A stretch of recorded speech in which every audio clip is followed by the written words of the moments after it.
All right, welcome to Falcon Blues TV, and I'm delighted to have a very special guest with us today, Alan Myers. Alan, nice one for joining us. I appreciate you taking the time to have a little chat with us today. How's things?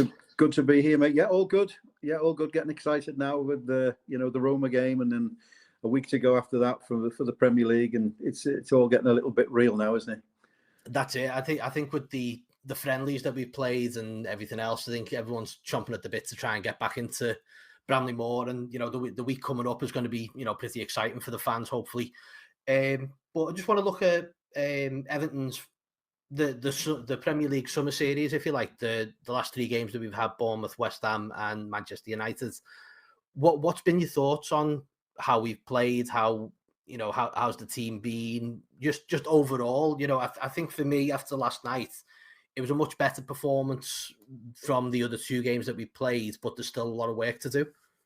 Yeah, I think I was quite excited at the first half against Bournemouth. I thought we played some nice football. And then second half, you can't legislate for mistakes in the way we did. So that's disappointing in particular, because that's not about fitness. That's not about, whether we've got enough players or whatever. That's just general mistakes by players who should know better, really. But the West Ham game was a little bit of a disappointment, in fairness. I didn't feel as though we really got going in that game. But the Man United game last night, that was really exciting. It was a late one, and I'm sort of half fallen asleep at that point. But I must admit, I stayed awake, and I actually enjoyed it. And it was good. And you always felt that we were in for a chat. In with a chance of scoring a goal or two. Ndiaye looked good. Garner was, in particular, I thought was the standout. But nice to see Tarkowski getting a good 90 minutes as well. Or a good run in the game. There's positives. I don't go along with this. Results don't matter in pre-season. I think if you're putting a blue shirt on, I think every game should matter, and you should try and get a result in every game. I don't, because I think that's a habit to get into that you don't want to get into. If a result doesn't matter, well, why even play the game? So you could just have a training session, couldn't you? But on the whole, obviously pre-season from a results point of view has been disappointing. But there has been some things which you think, okay, yeah, we can see what's happening there now. And David Moyes will have had a great chance over the summer season. Is it good to go to America with that small squad? I don't know. It's a lot of work. We've seen, haven't we, all the extracurricular that the team have been doing around the time, and there's a lot of fans in America wanting to see the team and the club, and that's great. And I think from a commercial point of view, it's brilliant, and you have to do it. But I just wondered whether or not it was all a little bit too much. And it's easy said that to say that from my position. But we'll see. We've got a big game on Saturday now against Roma, in front of 53,000 fans at the Hill Dickinson Stadium. So, that's the one I'm focusing on now. We really need to get going on that one. Get a couple of players in this week, and see how we go against what could be a very good Roma side. Yeah, I agree with what you're saying, Al, because I was a little bit. I think when we played Bournemouth, I was literally screaming at that result. Like you say, everyone's saying, "Oh, I'm not too bothered about the results." Maybe not, but the performance needs to be there. I think, like you say, you put on a blue shirt, you're dying for the club. Do you know what I mean? I get that. I get that kind of mentality, and it almost seemed like people, it's just a friendly. It shouldn't be. You're going into competitions where you're playing against Premier League opposition. And those teams, they seem to step up on Everton at the moment. Absolutely. Yeah, and I think it's a dangerous mentality, you see, from my point of view. I just think it's not a good mentality to get into. Football is all about mentality, and winning breeds winning, and whether it's, for a two Bob Cup, or whether it's for a Premier League game, or, and I'll bet you your life that David Moyes wants to win every game. I don't think if I know him the way I do know him, I don't think he will go into any game thinking, well, I don't really care whether, obviously he'll play it down. because no one he doesn't want to be negative in that respect. But now you've got to play every game, and you've got to give everything in every game, and see where it takes you. But I mean, I think there are reasons. Let's not kid ourselves. There are reasons why we didn't win, which is a different thing. The squad is very thin. There were players in that first game, players completely playing out of position. The back four was a really strange one, and so is it expected? Of course, it is expected in that respect. But I just think it's a different. It's what's the word I'm looking for? It's dangerous is probably a bit over the top, but it's a dangerous mindset to get into. To not want to win, or not be worried about winning in a game. Do you think the side that he took over there, I mean, obviously you just mentioned the small squad and stuff like that. Do you think that's a sort of like a shout across to the board to say, listen, we need these players in quicker than what we're actually dealing with here? I know there's been looking at Fofana, and now we're looking at Dewsbury Hall and things like that. But do you think that it's a case of, well, I've got 17 first team players here, I do need 10 more? Even the stuff that he was saying in the social media stuff with Men in Blazers, we say I need at least 9 or 10 players here. It's a shout to the board. It's not just, and the fans are picking up on that and agreeing with it. But it's like, well, what's happening with behind the scenes? Are we really pushing to get these players, or is it a case of, as Moyes is saying, we're making the offers, but they just don't want to come? And that's a sad indictment, I think, as well, for especially someone the size of Everton. Yeah, there are a number of reasons why it will be difficult at the moment to get players in, and I understand a lot of them. When you've been in the game, as I have, you see things that necessarily the fans don't see. Different little problems come up, and and you try different things. But first of all, to answer the question, I mean, David Moyes shouldn't have to send a message to the board. The board should be fully aware of what is needed. I'm sure he's told them. I think he said in last night's press conference, actually, he's been saying it since the Newcastle game. So in that respect, I think the CEO, I think the new recruitment sort of committee or team, whatever you want to call it, will be fully aware of what's needed. But what's needed isn't necessarily what you can always get, And I did worry a little bit when I heard David Moyes talking about that they've gone for some really good players, some really big names, and not being able to get. I just started to wonder whether are we going for the right people then? Are we going for people who we're not going to get? And if so, that's. I suppose you've got to try it, but at the same time, time is of the essence in a transfer window, and you've got. You've got to make sure that you've got a plan, because the last days of a transfer window come at you thick and fast, and all of a sudden, you find yourself in a position we have done in the past, mainly down to financial restrictions. But it appears we haven't got as many financial restrictions now. We don't know that for sure, because we've not heard really from the owners in that respect. Not that I expect to, but I think there's work going on. I think we're trying to get people in, but it's really difficult. Someone just made a point to me on social media this morning. Are we really competing with the likes of Forest and Crystal Palace, who are in Europe? And and listen, we lost out to a couple of players to Forest when they weren't in Europe. So so the answer to that is yes, we are competing. We're competing with everyone in the Premier League. And if you're a player and you're looking at, because as Evertonians, we look at Everton and we know the history of the club. We know what it means to play for Everton. We know everything that, it's a great place to come. The fans will love you if you work hard. But a lot of players these days don't know that. They look at Everton, they look at the league position, they look, what's happened over the last few years, and they make their mind up, and we're fighting against that. So there are a number of reasons why it's difficult. But you've got to find a solution, and you've got to go out there. There are solutions out there.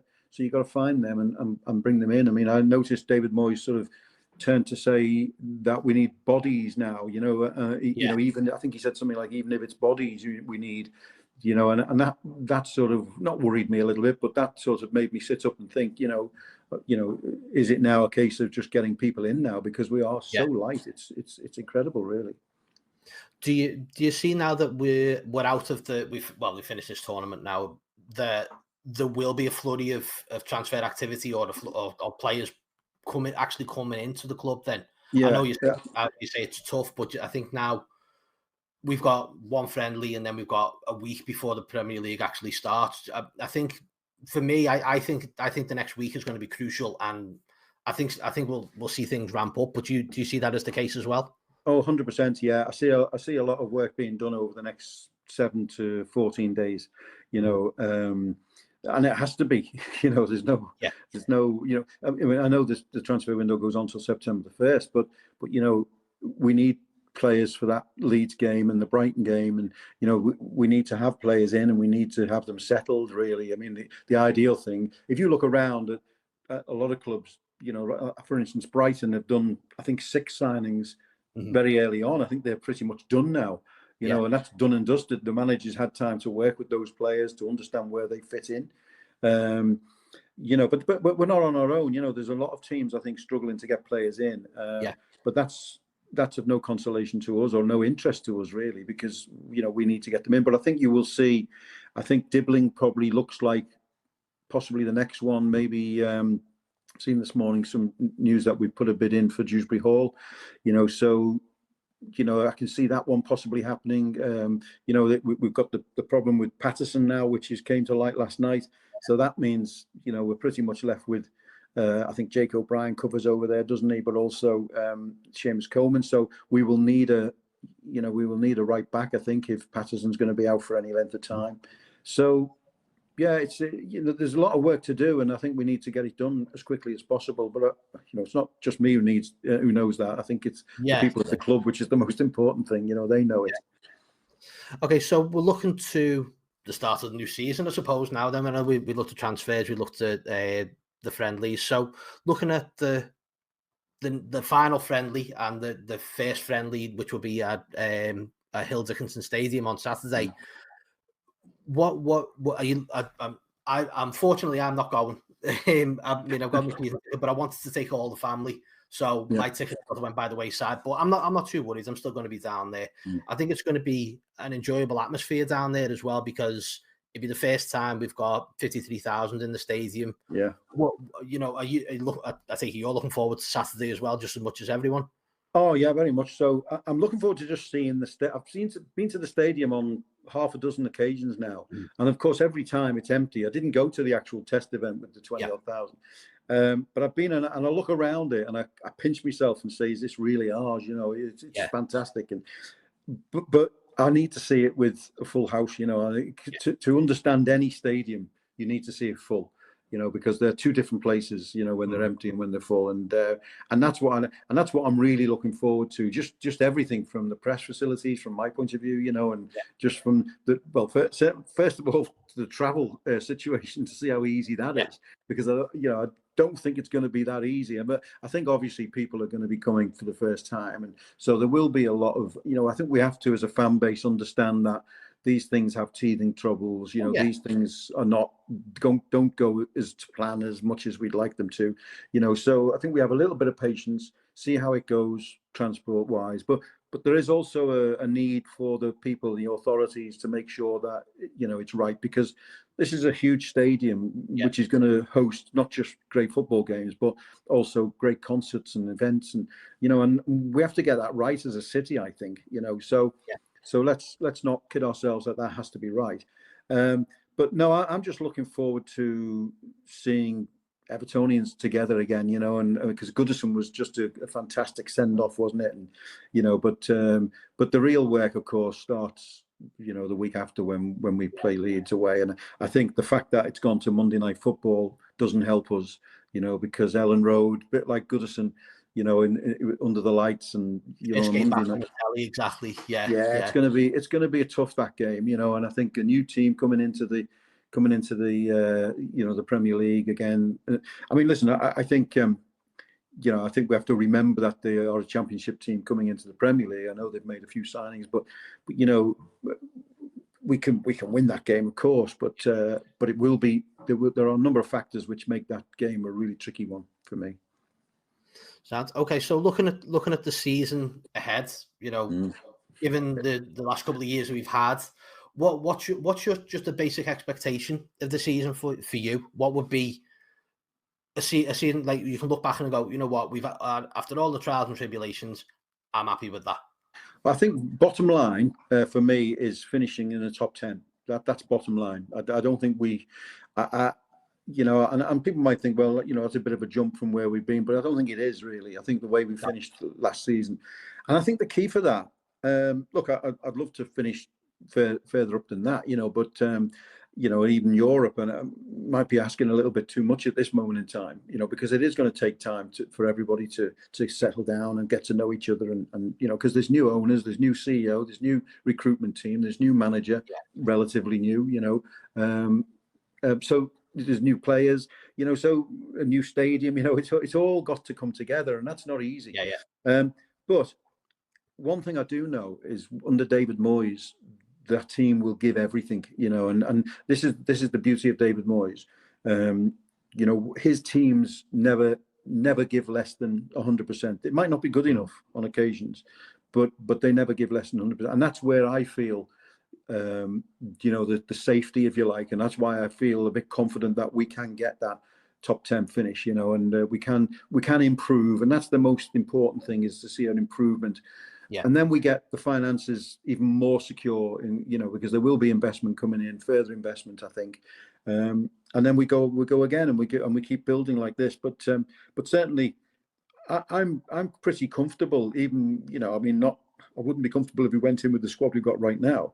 But certainly, if we bring in another 4 or 5, which I can see we do, I think we can hold our own in there, and we can be challenging, around about the sort of between 10 and 8. Positions. I think I think that's the reality of it. Yeah. Right. Okay. Well, I'm going to wrap this up, Al, because it's been a pleasure chatting to you. Thank you very much for joining me. My pleasure, as always. Brilliant. Hopefully, as well, we'll see you around Bramley Moor, Hill Dickinson Stadium. It's going to be one or the other with me. I'm never going to get it right. And I think Bramley Moor just rolls off the tongue, doesn't it? That's the thing. There's been times where I've called it Goodison as well. It's just going to stick like that for a little while. But Alan, I appreciate you joining me today. That's been my pleasure, Dave. Make sure you're liking and subscribing to the channel, following us on Falcon Blues TV, and also Alan Myers Media on Twitter.